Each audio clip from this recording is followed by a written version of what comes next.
한 번씩 제가 말씀드리죠. 우리나라 초기의 글들을 이렇게 나이 드신 아니다 젊고 이쁜 우리 보사님들은 아실 거예요. 언문이라고 들어보셨어요? 언문이라고 그러잖아요. 언문이라고 하는 표현은 글자 그대로 이야기를 하면 언해본이라고 합니다. 말을 풀어놓은 글이다 이렇게 이야기를 하죠. 거기에 보면 금강경 삼가해라고 해서 제일 먼저 우리말로 옮겨진 경전 중에 대표적인 경전이 금강경이에요. 여러분 덕택에 안 보던 소설책을 보다가 밤을 꼴딱 새웠는데 오랜만에 이제 부처님께 예경을 올리고 공양을 올리려고 칠정내 공양문을 이렇게 했습니다. 어릴 때 저는 이 학교 경험이 없어요. 어릴 때 절에 들어가서 학교랑 멀리 하고 살아서 혼자 공부를 했습니다. 그때 상당히 재밌게 읽었던 것 중에 조신의 꿈이라고 하는 게 있습니다. 삼국유사에 나오는 이야기인데 내용은 그렇죠. 조신이라고 하는 스님께서 관음기도를 열심히 하시다가 지심정 하다가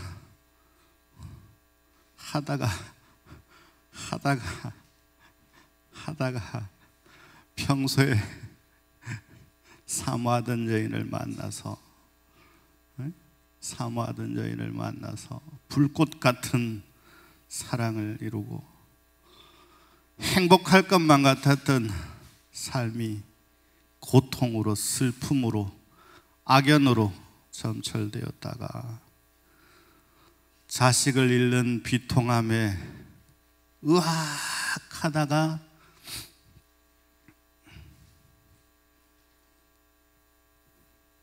깨고 보니 아직도 지심정하고 있더라. 이게 조신의 꿈의 대략적인 내용이거든요. 여러분 우리가 오늘 49일 회향을 하는데 입제의 기억이 정확하게 난다. 여러분 열화와 같은 성원을 보냈던 문광스님 오실 때 와 그랬던 기억은 있는데 듣긴 들었는데 뭔 소리를 들었는지 기억은 제대로 납니까? 조신의 꿈만이 꿈이 아니에요. 우리가 살아가고 있는 모든 것들이 지나고 보면 겪을 때는 느끼지 못하지만 지나고 보면 한여름밤의 한바탕 꿈과 다를 바가 없더라. 요걸 그대로 이어받아서 조선 중기가 되면 소설이 하나 만들어져요. 그게 구운몽입니다. 구운몽. 구운몽의 주인공은 양소유라고 하는 이가 성진이라고 하는 이름으로 등장을 하는데 두 가지로 등장을 해요. 그리고 대표적인 게 이제 팔선녀. 그 다음에 이들을 제도해 주신 스승이 육관대사 이렇게 등장을 하거든요. 요거보다 조금 앞선 시기에 셰익스피어의 희극에 보면 한여름밤의 꿈이라는 극이 있습니다. 동서양을 막론하고 삶을 꿈에 비유한 것은 비슷한 전개가 굉장히 많아요. 구운몽은 9구자의 구루문자잖아요.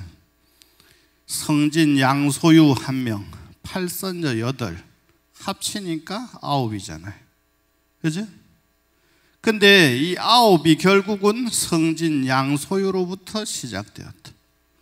이름 자체가 범상치 않잖아요. 성진이요. 성품 성자에 참진자를 쓰거든. 이 구운몽은 철저히 금강경을 바탕으로 한 가르침입니다. 성진 양소유가 팔선녀와의 화려한 삶을 마감 지을 즈음에, 인생의 무상함을 느낄 그 즈음에 육관대사께서 금강경을 탁 설해주면서 삶이라고 하는 것이 지나고 보면 한바탕 꿈과 같구나. 그래서 맨 끝에 몽자가 들어가서 구운몽이에요. 성진의 꿈과 팔선녀의 꿈이 각각 다른 것 같지만 알고 보면, 깨닫고 보면 한바탕 꿈에 불과한 것. 금강경의 내용도 마찬가지입니다. 우리 거사님이 엄청 바쁜갑다, 그죠? 웬만하면 주의심 이야기할 때는 이래 돌아다니지 않고 한마디라도 놓칠까봐 그냥 간당간당 해야 되는데,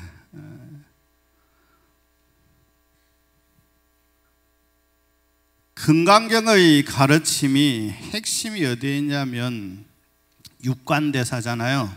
6육자의 관할관자. 6개를 관하면 삶에 대해서 집착이 떨어져 나가고, 내가 가지고 있는 번뇌에 대해서 집착이 떨어져 나가고, 집착이 떨어져 나가면 뭐가 좋으냐? 좋죠. 성공과 실패에 연연하지 않습니다. 성공을 해도 그렇게 죽겠다 하지 않고, 실패를 해도 죽겠다 하지 않고, 어떤 일이 생겨도 죽겠다 하지 않고, 그게 금강경의 핵심인 여몽환포영 여로여겨전. 뭔가 느낌이 오지 않아요? 육관이라고 하는 이름이 주는 메시지가 있단 말이에요. 6개를 살펴보면 삶이 한바탕의 꿈이라는 걸 알 것이다. 6개가 뭐냐? 몽, 우리네 삶은 꿈과 같은 것이다. 환, 우리네 삶은 헛개비 같은 것이다. 꿈과 같고 헛개비 같다고 들으면 뭐하냔 말이야. 응? 꿈과 같고 헛개비 같다고 들으면 뭐하냔 말이야. 듣는 거에서 멈출 것이냐, 아니면 삶을 살아가면서 정말 그래, 인생 꿈이구나, 인생 헛개비와 같구나, 신기루와 같구나. 왜 그러냐? 49일 전의 일도 기억을 못하는데, 어제 일도 기억을 못하는데, 지나고 보면 다 별거 아닌데, 별거 아닌데가 지금 이 순간 되면 얼마나 좋냔 말이에요. 그걸 가르치는 것이 부처님의 가르침의 핵심이란 말이에요. 우리가 백중 49일을 통해서, 백중은 우란분이라고 하는데, 우란분은 일단 뒤집어졌다는 뜻이거든. 거꾸로 됐다는 뜻이거든. 이걸 바로 잡는 거예요. 삐뚤어진 거는 바로 있는 게 이쁩니까? 삐뚤어 있는 게 이쁩니까? 바로 있는 게 이쁩니까? 비대칭이 이쁠 수도 있습니다. 꼭 대칭만이 이쁜 건 아니거든요. 미의 기준은 움직이는 겁니다. 그죠? 똑바른 것만이 정답은 아니야. 똑바른 것도 정답이고 똑바르지 않는 것도 정답이다. 아시겠죠? 여기에서부터 집착이 일어나는 거예요. 일어나는데 중요한 게 있어요. 바르게 놓여야 할 곳에서는 바르게 놓여야 되죠. 아무 곳에나 다 삐딱하다고 좋은 건 아닙니다. 그죠? 성철 스님이 산은 산이요 물은 물이다 그러니까 어디 들은 건 있어가지고 가는데 그래, 산은 산이요 물은 물이지, 그게 아니거든. 성철 스님은 한 단계 더 가셔가지고 열심히 정진하다 보니 산은 산이 아니요 물은 물이 아니로다. 그렇지, 산은 이름에 불과한 것이고 물은 이름에 불과한 것이죠. 거기에다가 수많은 이름을 붙여가지고 거기에 수많은 인간의 욕망을 부여할 때, 온갖 차별이 생겨날 때 문제가 생겨나는 거죠. 도를 깨닫고 보니, 그러니 비시산 비시수라, 산은 산이라 할 것이 없고 물은 물이라 할 것이 없다. 무엇을 물이라 할 것이냐? 물은 끊임없이 흘러가는데 물이 수증기가 되어서 하늘로 올라가면 구름이 형성이 되고, 구름이 형성이 되면 비가 내리고, 비를 얼리면 고체가 되고, 그죠? 물의 고정된 모습이 어디가 있어요? 그러니까 빛이 산, 빛이 수요. 우리가 설악산이라고 부르다가 설악산이 사라진다고 해서 산 자체가 아예 사라진 거냐? 아니죠. 인연의 법칙에 의해서 없어진 거죠. 여기도 마찬가지잖아요. 옛날 기억하는 양반들은 자그마한 잔디밭에 자그마한 기와집으로 절이 있었잖아요. 근데 지금은 어디 갔어요? 없어진 거예요? 더 크게 생긴 거예요? 이것도 역시 마찬가지죠. 시절 인연이 도래하면 어떻게 변할지 아무도 모른단 말이에요. 근데 내가 이걸 했다, 내가 뭘 했다, 내가 어떻게 했다 라는 욕심이 붙으면 그게 원기가 되는 거예요. 그게 지방령이 되는 거예요. 우리는 삼혼 7백으로 이루어졌다 그랬잖아요. 혼백은 하나가 아니란 말이에요. 3개의 혼과 7개의 넋으로 이루어진 것이 인간의 영혼이에요. 영과 혼이란 말이에요. 그걸 혼백이라고 한단 말이에요. 각각 달라. 붙어 있는 거 있다고 해서 어디로 다른 게 없느냐? 아니에요. 붙어 있는 건 붙어 있는 것대로, 떨어져 있는 건 떨어져 있는 것대로, 다른 데 가 있는 건 다른 거 아닌 대로 인연의 법칙에 의해서, 인과의 법칙에 의해서 움직일 뿐이지, 거기 어떤 특별한 존재가 없을 뿐이지. 군몽의 몽환, 꿈과 같다, 헛개비와 같다. 포는 바다에 가면 우리 여러분 답답할 때 남해 서해 동해 가가지고 바다 보면서 물멍 때리고 파도 좋다 하면서 바라볼 때 생기는 포말, 그걸 물거품이라고 그래요. 몽환, 포 같잖아요. 그 다음에 영, 그림자. 우리는 보이지 않는 것들의 그림자에 불과한 거예요. 우리는 몽환, 포, 영 같죠? 그러면 4개 같잖아요. 몇 개 남았습니까? 2개 남았어요? 여로, 영여, 전 그랬으니까 이슬과 같다. 아침에 연잎에 보면 이슬방울이 이렇게 맺혀 있을 때가 있거든요.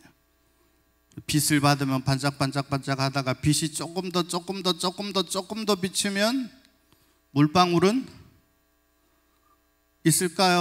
없을까요?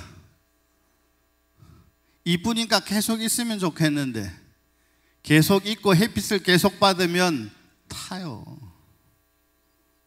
그래서 햇빛이 강할 때, 해가 뜨기 전에 물을 주는 것이지, 해가 강할 때 물을 주면 어떻게 됩니까? 식물이 물 때문에, 오히려 시원하라고 축축하라고 준 물 때문에 어떻게 돼요? 어떻게 돼요? 타 죽어요. 타 죽어요. 물이 꼭 시원한 것만은 아니다.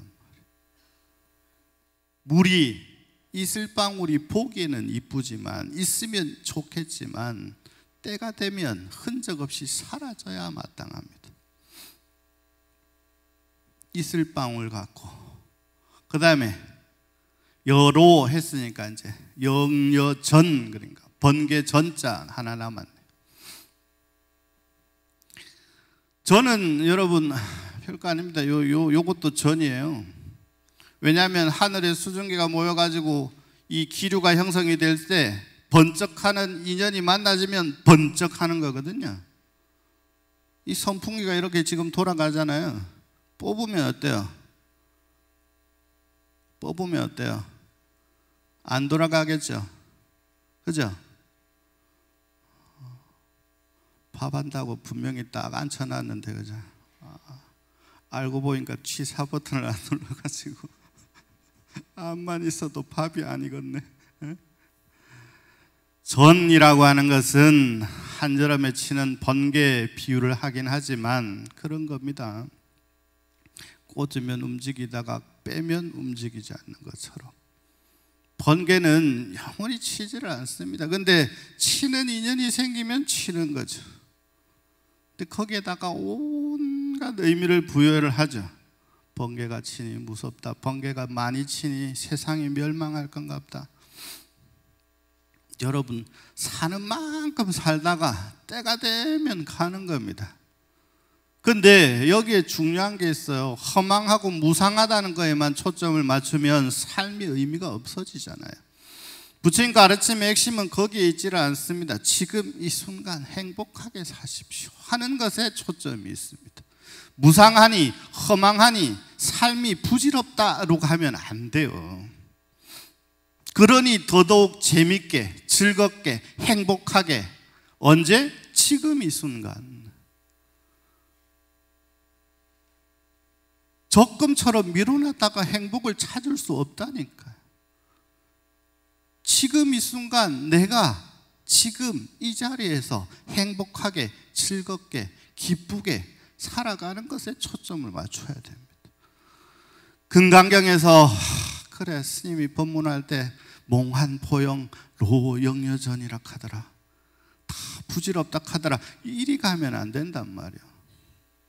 부질없으니 과거에 집착하지 말고 미래에 불안해하지 말고 지금 이 순간 행복하게 즐겁게 기쁘게 하고 싶은 거 있으면 하고 말하고 싶은 거 있으면 하고 즐겁게 하고 싶으면 하고. 제가 한 번씩 비유를 듭니다만 요즘 저도 한때는 배낭을 지고 가고 싶은 동네를 돌아다녔습니다만 지금은 우리 젊은 친구들은 훨씬 더 대담하게 과감하게 차를 끌고 오토바이를 끌고 이미 서양에서는 몇십 년 전에 하던 것이긴 합니다만 전 세계를 돌아다니는 친구들이 참 많거든요. 근데 제가 한 번씩 비유 들죠. 거기에다가 댓글에다가 온갖 지적들을 그 불안한 데를 왜 갔냐, 그 돈 들여가지고 왜 갔냐, 나는 가고 싶은데 못 간다, 니는 좋겠다. 그럴 순간에 가고 싶어서 니는 좋겠다 하는 순간에 돈 모아서 못 만들어서 가면 되지. 그죠? 아유, 나는 다리가, 나는 뭐가, 나는 무엇이 어째서. 그러면 가고 싶다는 말을 말든지. 우리가 49일 동안 부처님 가르침을 이렇게 독송을 하면서 배우고 익혀야 될 것은 다른 것이 아닙니다. 금강경에서 그런 좋은 말씀을 하시는 것이 피가 되고 살이 되어서 현실에서 실천하고 정진해서 기쁘게 행복하게 살아갈 때, 살아가고자 노력할 때, 그때 비로소 부처님의 말씀이, 경전의 말씀이 우리가 하는 기도가 성취가 되는 겁니다. 그렇게 되면 나의 에너지가 변하면, 나의 기운이 변하면, 나의 지금 이 순간이 변하면 그 기운이 주변에 주르르 퍼진다니까. 그러면 여기에 모신 영가들이 나의 좋은 기운을 받으니 영가들에게도 그 영향이 고스란히 가는 거예요. 영가가 있다고 생각을 하고 우리 모셔놓고 하잖아요. 그죠? 굳이 뭐 주머니에 돈 내가지고 이렇게 할 이유가 뭐가 있습니까? 하는 이유는 나와 관계 있는 무엇인가가 있다라고 생각을 하니까 그들이 조금 더 좋아졌으면 좋겠다라는 생각이 있으니까 하는 거잖아요. 이게 힘을 받으려면 여기에 제일 중요한 믿음이 근간에 있어야 돼요. 정말로 그러함을 믿어야 됩니다. 그래서 원효 스님이 믿음이라고 하는 걸 정의 내릴 때 그 말이 그러함을 스스로 확신할 때 그때 믿음은 형성된다 이렇게 말씀하시거든요. 그래서 믿을 신자를 보면 사람 그리고 말씀원이 합쳐진 거거든요. 그러면 그게 무슨 말이 되겠어요? 사람의 말이, 내가 믿음이 가는 분의 말씀이 정말로 그러하다라고 생각할 때 그때 뭐가 생긴다고요? 믿음이 생긴다고요. 그러면 그것이 믿음의 결과로 나타나게 됩니다. 이게 어렵게 설명하는 기신론의 가장 핵심된 내용이에요. 신근본 그랬거든요. 근본을 믿는 것이 중요하다. 그럼 근본이라고 하는 것이 뭐냐? 내가 모든 것의 중심이다라고 하는 걸 믿는 것이 중요하다. 그래야만 내가 하는 모든 행위들이 의미를 가지고 성취가 이루어지는 겁니다. 아시겠죠? 자, 이렇게나 말씀을 드렸으니 오늘 영단을 향해서 시식을 할 때 소대가 우리가 없어졌습니다만 실내 소대를 할 터이고, 위패는 이름 그대로 극락세계인 창녕에 가면 극락사라고 하는 통로사 말사가 있습니다. 관룡사 바로 옆에 있거든요. 소나무가 좋고 절이 참 아름답습니다. 우리가 이 위패와 지희를 태울 곳이 마땅치 않아서 여태 다른 곳에 늘 태우다가 이번에 내가 극락사 스님께 부탁을 드려서 오늘 회양 시식은 위패 태우는 것으로 대신하고 오늘 내일 싹 걷어서 창녕에 있는 극락사에 가서 소제를 하도록 하겠습니다.